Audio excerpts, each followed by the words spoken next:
이슈앤뷰 돈이 되는 뉴스 시작합니다. 한국투자증권 이프랜드에어 김민진 차장과 함께합니다. 안녕하세요. 안녕하세요. 네, 자 이번 주 딱 3거래일 남겨두면 이제 달력 넘어가죠. 네. 내년입니다. 그리고 기준일로 그러니까 거래로 봤을 때는 오늘이 사실상 올해 마지막 거래일이죠. 이날부터는 만약에 팔아도 들어오는 수도결제요. 자금은 맞아요. 내년으로 들어오니까 배당 기준일입니다. 오늘 전략을 어떻게 세워야 될까요? 네, 시장의 전략적인 측면에서 말씀을 드리면은요, 예. 우리나라의 시장 자체는 아무래도 이제 연말 결산 배당이 모여 있는 상황입니다. 거기에 대해서 이번에 이제 양도세 과세 기준이 좀 완화되긴 했지만은 결국은 이제 대주주 기준과 이에 따른 양도세 확정이 결국은 이제 연말에 되는 상황이기 때문에. 네. 물량이 집중적으로 출회될 수 있는 상황이고요. 지난 2020년도 말, 21년도, 22년도 말 모두 다 동일합니다. 보시면은 배당락 시점부터 금융투자의 매물이 쏟아져 나오기 시작을 하면서 그 물량들을 다시 개인들이 받아간다는 거죠. 그 이유는 뭐냐면은 아까 말씀드렸던 이러한 양도세 기준을 회피하고자 하는 투자자들의 연말 매도 흐름, 그리고 이제 배당을 또 회피하고자 하는 배당 물량들, 이러한 부분들에 따라 결국은 이제 배당락 이전까지 개인들의 매도가 좀 집중되는 상황이고요. 그러한 상황 이후에 금융투자 매물을 오히려 개인들이 흡수하는 모습들을 연말 연초에 많이 보여주게 됩니다. 그러다 보니까 연말 12월 달에 공격적으로 유입됐었던 금융투자의 매물 자체가 매수세 자체가 연초에 지속적으로 나올 수밖에 없는 환경이고요. 시장이 크게 부진했었다라고 한다면은 그러한 물량들을 다 소화하고 오히려 주가는 견고할 수 있습니다. 그게 이제 올해 연초의 흐름이 아무래도 이제 시장이 22년도에 별로였기 때문에 네. 금융투자의 매물 자체도 그렇게 많지 않았었고요. 그 물량 자체를 굉장히 잘 흡수를 했었던 상황이었는데요. 예. 올해 같은 경우는 아무래도 이제 연말 하반기 시장 자체가 나쁘지 않았었기 때문에 이에 따른 금융투자의 매물 압박이 나올 때 과연 이 물량을 잘 소화해 줄 수 있을 것이냐에 대한 의구심을 가져볼 수 있을 것 같고요. 그렇다라고 한다면은 연말 연초 같은 경우는 아무래도 약간 시장의 방향성을 탐색하는 구간 쪽에서 차익 실현 매물을 좀 겪을 수 있는 시기가 아닐까, 이렇게 판단을 해봐야 될 것 같습니다. 오늘 시장의 하락의 이유를 그러면 어떻게 보시는지요?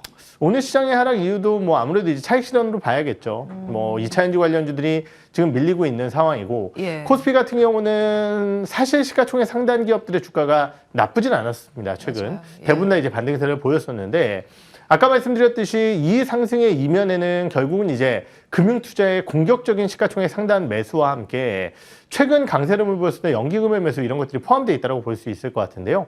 이러한 수급적 이벤트가 마무리되어가는 시점이기 때문에 오늘 같은 경우는 아무래도 수급 자체가 세게 들어오지 않고 있는 상황인 것 같고요. 그러다 보니까 오늘 시장 같은 경우는 주가가 올라왔던 시가총액 상단 쪽의 차익 매물과 함께 약간은 쉬어가는 구간이 아닐까, 이렇게 판단을 해봐야 될 것 같습니다. 오늘 내일 정도만 지나면 이런 매도 물량이 어느 정도는 완화될까요? 아니요.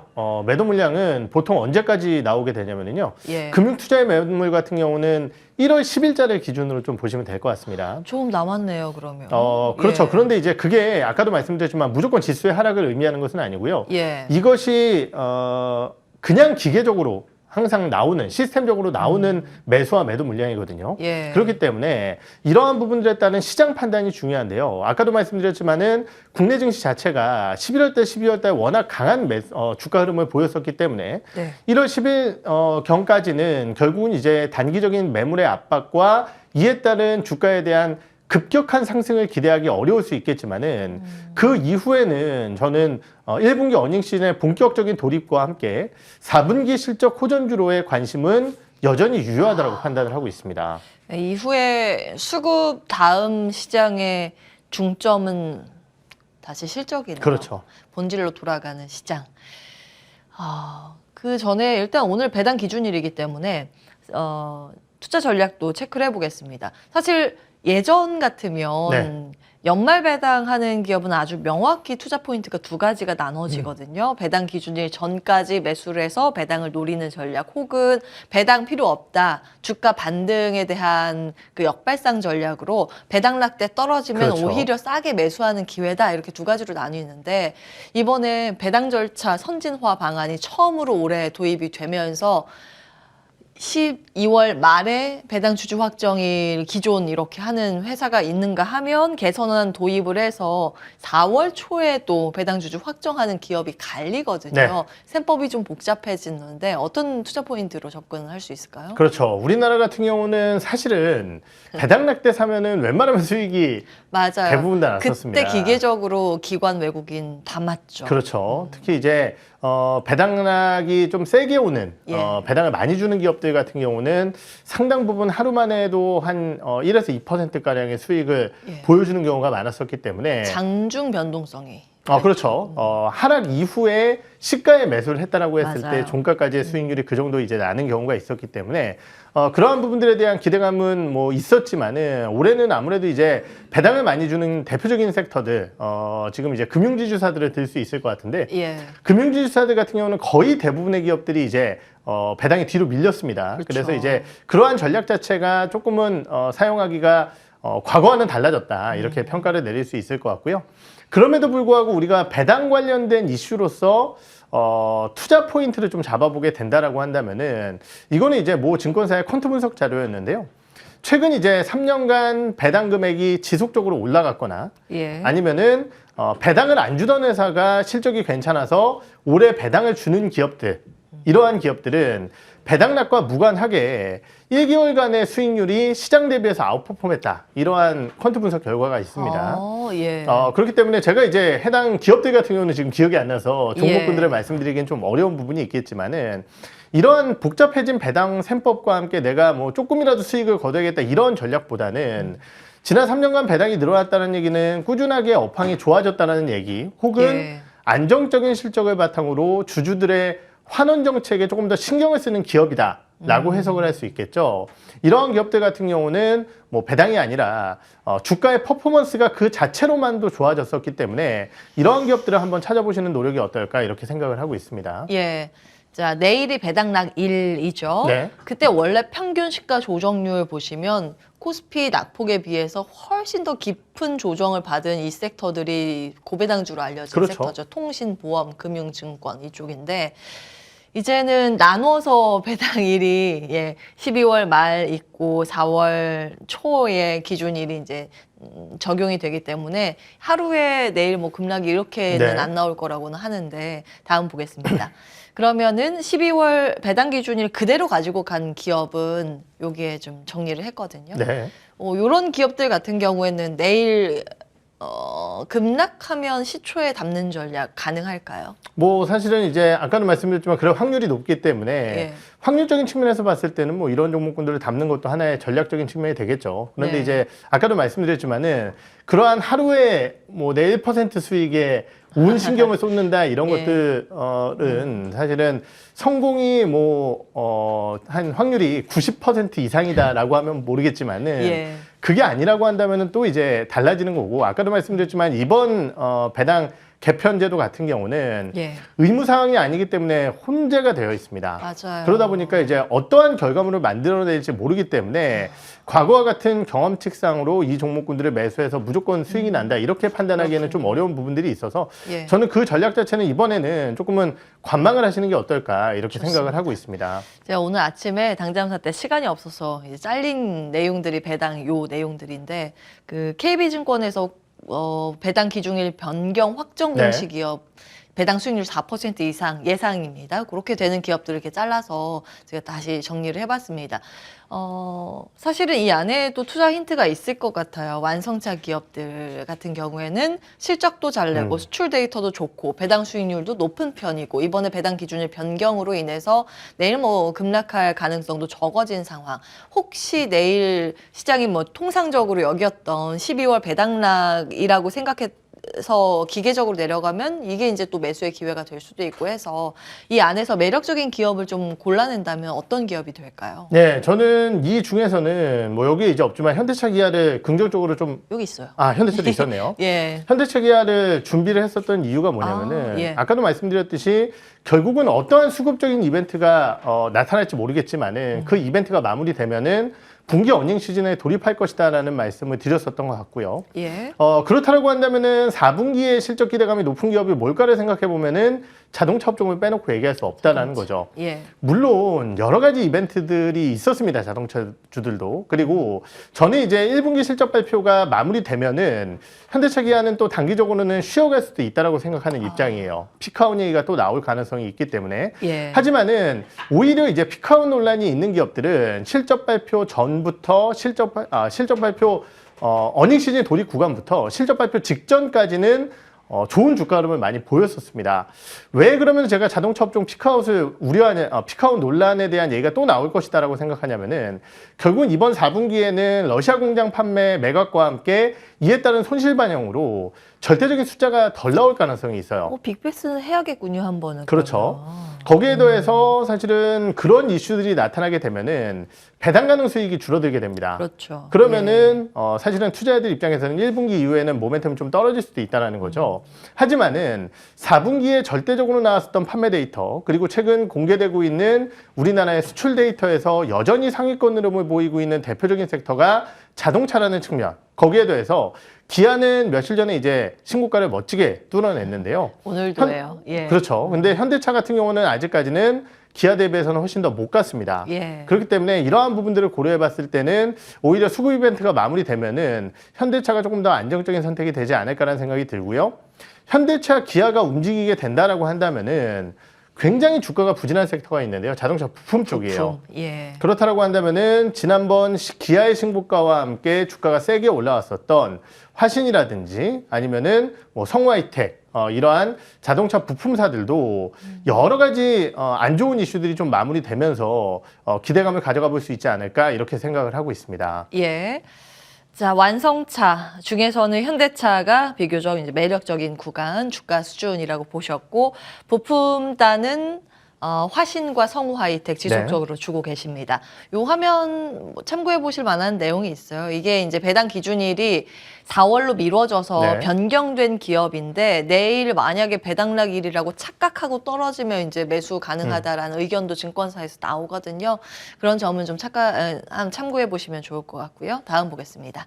자, 다음 이슈는 바이오.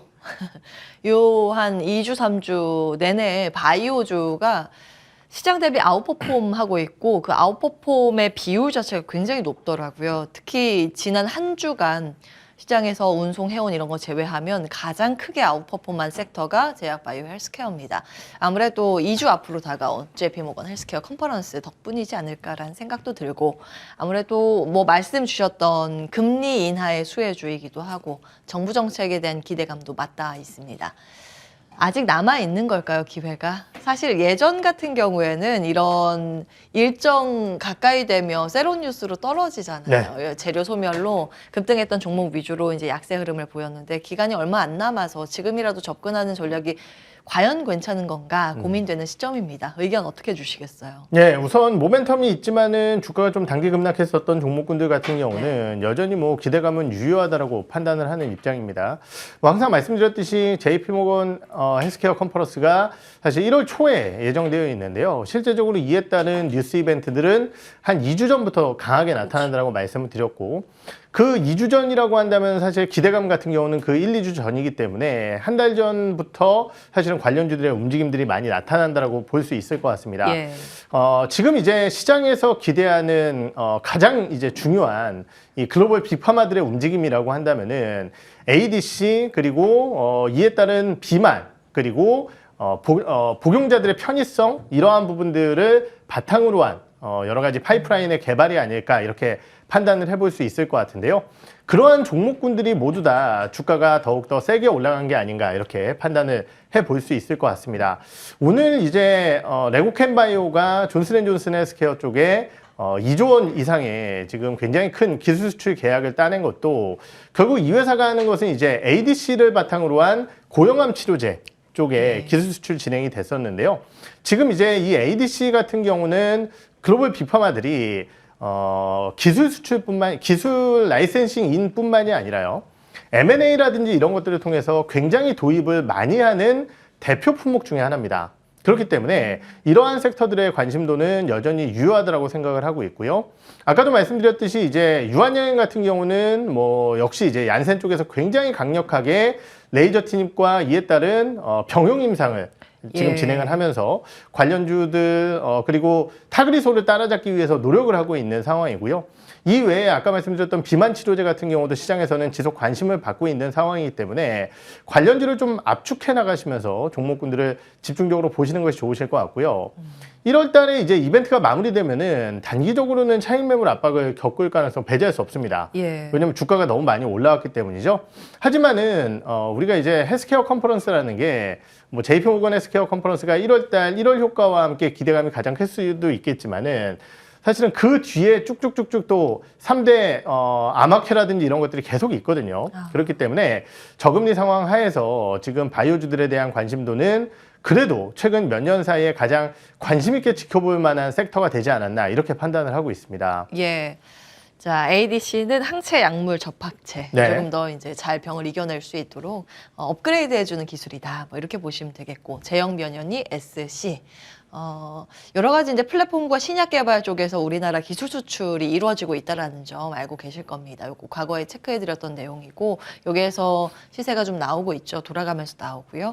자, 그러면은 지금 사실은 주가에 여러 가지 기대감이 반영이 돼 있는 측면이 있기 때문에 종목을 선정하는 게 조금 더 조심스러운 구간이지 않을까 싶거든요. 그렇죠. 어떤 종목에 주목을 하고 계세요? 사실은 뭐 아까 이제 대부분의 뭐 언급은 드렸었던 것 같아요. 종목 기준으로 레고캠바이오가 워낙 좋은 기술 수출을 냈기 때문에 오늘 음봉이 나오고 있다 하더라도 뭐 가장 관심 있게 봐야 될 기업이 아닐까라는 판단이 들고요.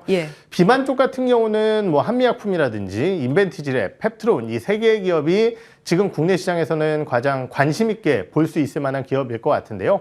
안정성을 보시는 분들이라고 한다면은 뭐 여전히 이제 한미약품을 보시는 게 좋으실 것 같고 조금 이제 공격적인 투자자라고 한다면은 인벤티지랩 한번 관심 있게 지켜보시는 것이 좋으실 것 같습니다.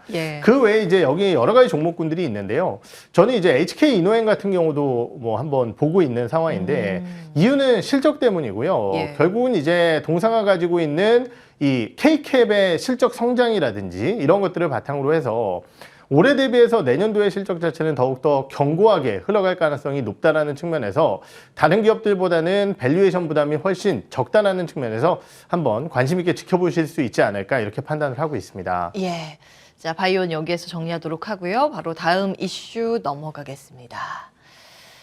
CES도 이제 2주 앞으로 다가왔습니다. 이것도 미국에서 이제 개최 예정인데 IT 전시회 중에서 가장 큰 전시회죠. 세계 최대 가전 박람회 CES 2024 앞두고 있는 상황입니다. 이거는 지난주 금요일에 당잠사에서 정리해드린 내용인데 기조연설 변화로 미래 산업을 좀 볼 수 있다라는 점. 2012년에 벤츠가 기조연설하면서 다 깜짝 놀랐잖아요.